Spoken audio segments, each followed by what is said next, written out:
Lawrence Bishnoi आणि रोहित गोदारा यांसारख्या कुख्यात गँगस्टरच्या दहशतीनं राजस्थान आणि हरियाणाचा सीमावर्ती भाग हा अनेकदा हादरलेला असतो। पण याच भागात आपल्या पहिल्याच पोस्टिंगमध्ये या खतरनाक गँगस्टरचं कंबरड मोडणारा एक 26 वर्षाचा तरुण IPS अधिकारी सध्या देशभरात चर्चेत आहे। त्यांचं नाव आहे IPS अभिजित पाटील। मराठमोळे IPS अधिकारी अभिजित पाटील हे सध्या आपल्या धडाकेबाज कामगिरीमुळे देशभरात गाजतायत।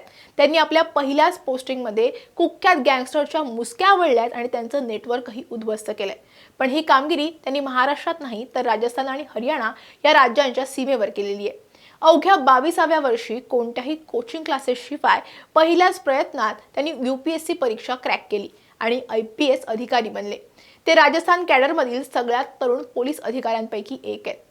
राजस्थानच्या चुरू या जिल्ह्यातील राजगड वर्तुळात सहाय्यक पोलीस अधीक्षक आणि अँटी गँगस्टर टास्क फोर्सचे ते प्रमुख म्हणून काम करतात आणि त्याच अंतर्गत त्यांनी ही धडाकेबाज कामगिरी केली आहे आणि गुन्हेगारी जगताला हादरा देणारी त्यांची ही कामगिरी ठरली आहे। या व्हिडिओच्या माध्यमातून आपण जाणून घेऊयात की IPS अधिकारी अभिजित पाटील कोण आहेत आणि त्यांनी पहिल्याच पोस्टिंगमध्ये बिश्नोई गँगचं नेटवर्क कसं उद्ध्वस्त केलंय। नमस्कार, मी कोमल आचरेकर आणि तुम्ही पाहत आहात महाराष्ट्र टाइम्स ऑनलाईन। या व्हिडिओला सुरुवात करण्यापूर्वी एक महत्त्वाची आठवण, महाराष्ट्र टाइम्सचं YouTube चॅनल अजूनही सबस्क्राइब केलं नसेल तर ते लगेच करा। IPS अधिकारी अभिजित पाटील हे मूळचे महाराष्ट्रातील ठाण्याचे रहिवासी। त्यांचा जन्म 11 जून 1999 रोजी एका सामान्य मराठी कुटुंबात झाला। त्यांचे वडील तुळशीराम पाटील हे बृहन्मुंबई महानगरपालिकेत सरकारी सेवेत होते, तर त्यांची आई आशा देवी या सिंचन विभागात कार्यरत होत्या। 26 वर्षीय अभिजित यांनी 22व्या वर्षीच UPSC परीक्षा क्रॅक केली। अभिजित यांनी कोणत्याही महागड्या कोचिंग क्लासचा आधार न घेता स्वतःच्या हिमतीवर आणि सेल्फ स्टडीजच्या जोरावर UPSC परीक्षा 2022 मध्ये पहिल्याच प्रयत्नात उत्तीर्ण केली। त्यांनी देशभरात 470वी रँक मिळवली आणि त्यांना भारतीय पोलीस सेवा अंतर्गत राजस्थान कॅडर देण्यात आलं। हैदराबाद येथील सरदार वल्लभभाई पटेल राष्ट्रीय पोलीस अकादमीमध्ये खडतर प्रशिक्षण पूर्ण केल्यानंतर त्यांना राजस्थानमधील चुरू जिल्ह्यातील राजगड येथे पहिली फील्ड पोस्टिंग मिळाली। सध्या अभिजित पाटील हे राजगडचे ASP आणि अँटी गँगस्टर टास्क फोर्सचे चीफ म्हणून कार्यरत आहेत। अभिजित पाटील यांची नियुक्ती ज्या चुरू जिल्ह्यातील राजगड भागात झाली, तो जिल्हा म्हणजे गुन्हेगारीच्या दृष्टीने अत्यंत संवेदनशील मानला जातो। राजस्थान आणि हरियाणा या दोन राज्यांच्या सीमेवर हा भाग असल्यामुळे गँगस्टरसाठी हा सुरक्षित आश्रयस्थान बनलाय। लॉरेन्स बिश्नोई गँगचा सगळ्यात महत्त्वाचा आणि लॉरेन्स बिश्नोईचा उजवा हात मानला जाणारा संपत नेहरा हा याच राजगडमधील कलोरी गावचा रहिवासी आहे। त्यामुळे या भागात बिश्नोई गँगचं मोठं जाळं होतं। या भागात एकीकडे लॉरेन्स बिश्नोई गँग आहे तर दुसरीकडे रोहित गोदारा गँग आहे। यांच्यात नेहमीच वर्चस्वाची लढाई सुरू असते। या दोन्ही गँग एकमेकांच्या जीवावरच उठलेल्या असायच्या।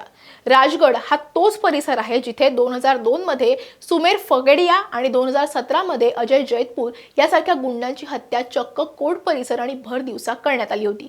अशा या गँगस्टरचा गड मानल्या जाणाऱ्या भागात जेव्हा तरुण अधिकारी अभिजित पाटील पोहोचले तेव्हा त्यांच्या समोर गँगस्टर कंट्रोल आणि ऑपरेशन क्लीन स्वीप यशस्वी करण्याचं मोठं आव्हान होतं। अभिजित पाटील यांनी केवळ पारंपरिक पोलीस यंत्रणेवर अवलंबून न राहता प्रोएक्टिव्ह पोलिसिंगचा वापर केला। म्हणजेच गुन्हा घडण्याची वाट न पाहता गुन्हेगारांची पाळंमुळं आधीच उपटून टाकण्याची रणनीती त्यांनी आखली। यासाठी त्यांनी 5 प्रमुख आघाड्यांवर एकाच वेळी हल्ला चढवला। पहिलं म्हणजे आजकालचे गँगस्टर हे तरुणांना आकर्षित करण्यासाठी सोशल मीडियावर रील, व्हिडिओ आणि पोस्ट टाकून गँगरिझम किंवा गँगस्टर कल्चरचा प्रचार करतात। अभिजित पाटील यांनी सर्वात आधी अशा सोशल मीडिया अकाउंट्सची यादी तयार केली जे लॉरेन्स बिश्नोई किंवा रोहित गोदाराचे समर्थन करत होते किंवा त्यांच्या पोस्ट शेअर करत होते। अशा शेकडो तरुणांवर त्यांनी कठोर कारवाई करून पाटील यांनी त्यांचं सोशल मीडिया अकाउंट सुद्धा ब्लॉक केले, ज्यामुळे गँगस्टरची दहशत आणि प्रसिद्धी ही मिळण्याचं माध्यमच बंद झालं। राजस्थान हरियाणा बॉर्डरवरून मोठ्या प्रमाणावर अवैध हत्यारांची तस्करी व्हायची। अभिजित पाटील यांच्या पथकानं गेल्या 10 महिन्यांमध्ये धडक मोहीम राबवून 35 पेक्षा जास्त अवैध शस्त्र जप्त केली आणि शस्त्र बाळगणाऱ्या तसंच त्याची विक्री करणाऱ्या 82 ते 85 गुन्हेगारांना तुरुंगाची हवा दिली आहे। हत्यारं न मिळाल्यामुळे गँगस्टर शूटर्स हतबल झाले। कोणतीही गँग चालवण्यासाठी पैशांची गरज असते। हे पैसे खंडणी आणि अंमली पदार्थांच्या तस्करीच्या माध्यमातून ह्या गँग गोळा करतात।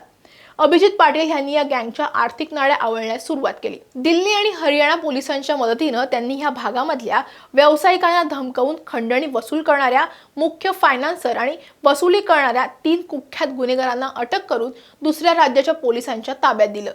परदेशात बसलेले गँगस्टर किंवा तुरुंगातील गुन्हेगार स्थानिक शूटरशी संपर्क साधण्यासाठी फेक सिम कार्डचा वापर करायचे। चुरू जिल्ह्यातील रतनगड आणि सरदार शहर या भागातून हे नेटवर्क चालत असल्याचं अभिजित पाटील यांच्या लक्षात आलं। त्यांनी तातडीनं कारवाई करत बनावट कागदपत्रांवर सिम कार्ड विकणाऱ्या 6 दुकानदारांना आणि दलालांना अटक केली। यामुळे गँगस्टरचे आपापसातली कनेक्टिव्हिटी पूर्णपणे तुटली। रोहित गोदारा, वीरेंद्र चारण आणि महेंद्र डेलाना यासारखे गँगस्टर भारताबाहेर बसून भारतात गुन्हेगारी नेटवर्क चालवतात। त्यांना धडा शिकवण्यासाठी अभिजित पाटील यांनी एक धाडसी पाऊल उचललं। त्यांनी काय केलं, जे स्थानिक गुन्हेगार परदेशातील गुंडांना मदत करत होते त्यांच्या कुटुंबातील जे गुन्ह्यात सामील होते त्यांची धरपकड सुरू केली। रोहित गोदारा आणि चारण यांचे वडील तसंच महेंद्राच्या भावांवर त्यांनी कायदेशीर कारवाई करत पोलिसांनी त्यांना अटक केली। यामुळे परदेशात बसलेल्या गँगस्टरवर मोठा मानसिक दबाव निर्माण झाला। IPS अभिजित पाटील यांच्या या नियोजनबद्ध आणि आक्रमक पवित्र्यामुळे राजगड आणि चुरू जिल्ह्यातील गुन्हेगारीचं चित्र आता पूर्णपणे बदलल्याचं चित्र आहे। ज्या राजगडमध्ये कधीही आणि कुठेही गोळीबार किंवा गँगवॉरच्या घटना घडायच्या, तिथे गेल्या 10 महिन्यांमध्ये गोळीबाराची एकही घटना घडलेली नाहीये। अभिजित पाटील यांनी पदभार स्वीकारल्यापासून ह्या संपूर्ण परिसरात हत्येचा एकही गुन्हा नोंदवला गेलेला नाहीये। हरियाणा सीमेवरून होणारी अवैध दारू आणि ड्रग्सची तस्करी पूर्णपणे ठप्प झाली आहे। NDTV इंडियाशी बोलताना मी स्वतःला नशीबवान समजतो की मला करिअरच्या सुरुवातीलाच राजस्थान हरियाणा बॉर्डरवरती गँगस्टरचा गड मानल्या जाणाऱ्या राजगडमध्ये काम करण्याची संधी मिळाली। यामुळे मला पोलिसिंग खूपच जवळून आणि वेगानं शिकता आलं, अशी प्रतिक्रिया IPS अभिजित पाटील यांनी दिली आहे। कमी वयात अभिजित पाटील यांनी मोठी जबाबदारी आपल्या खांद्यावर घेतली आहे। अभिजित पाटील हे देशातील 4थ्या किंवा 5व्या सर्वात तरुण IPS अधिकाऱ्यांपैकी एक आहेत। दिसायला मात्र एखाद्या महाविद्यालयीन तरुणासारखे असल्यामुळे अनेकदा लोक गोंधळून जातात, मात्र आपल्या कामातून आणि आत्मविश्वासानं त्यांनी आपली ओळख निर्माण केली आहे। अभिजित पाटील यांची ही यशोगाथा केवळ एका धडाकेबाज पोलीस अधिकाऱ्याची कथा नाहीये, तर ती देशातील लाखो तरुणांसाठी प्रेरणा सुद्धा आहे। वयाच्या अवघ्या 22व्या वर्षी एका मराठी तरुणानं कोणत्याही कोचिंग क्लासशिवाय देशातील सगळ्यात कठीण परीक्षा उत्तीर्ण केली आणि अवघ्या 25व्या वर्षी एका राज्याच्या सगळ्यात कुख्यात गुन्हेगारीचा गड उद्ध्वस्तही करून दाखवलाय। अभिजित पाटील यांच्या या सिंघम स्टाईल कामगिरीमुळे राजस्थानमधील कायदा आणि सुव्यवस्था मजबूत झाली आहे। लॉरेन्स बिश्नोई गँगला त्यांच्या आयुष्यातील सगळ्यात मोठा आणि मानहानिकारक धक्का सुद्धा दिलाय। एका सच्चा आणि कर्तव्यदक्ष मराठी अधिकाऱ्यानं राज्याबाहेर जाऊन महाराष्ट्राचं नाव पुन्हा एकदा अभिमानानं उंचावलंय।